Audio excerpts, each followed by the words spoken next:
এই বাচ্চাটির কাহিনী দেখে আমি অবাক হয়ে গেছি যে একটি বাচ্চার কানের ভিতরে কিভাবে এতগুলো চাল এবং পুরাতন পোকা পচে গলে থাকে কিন্তু গার্ডিয়ান টের না পায়।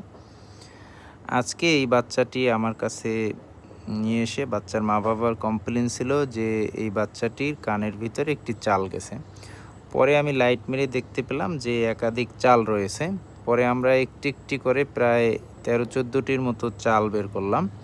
এরপরে দেখতে পেলাম ভিতরে কালো আকৃতির কিছু আছে। পরে সেটা বের করার চেষ্টা করলাম। বের করে দেখি যে একটি পোকা পচে গলে একদম আ গন্ধ হয়ে তার মাথা, বডি সবকিছু পা চলে এসেছে। আ তো এই বাচ্চাটি হয়তো ওই পোকা যাওয়ার সময় ওই যে যন্ত্রণায় চুলকাচ্ছিল, পরে ও চালগুলো ঢুকিয়েছে।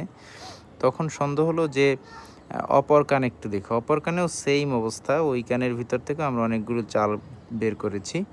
তো বাচ্চাদের ক্ষেত্রে একটু সাবধানতা অবলম্বন করবেন, সতর্ক থাকবেন। ভিডিওটি শেয়ার করে অন্যকে সতর্ক হওয়ার সুযোগ করে দিন।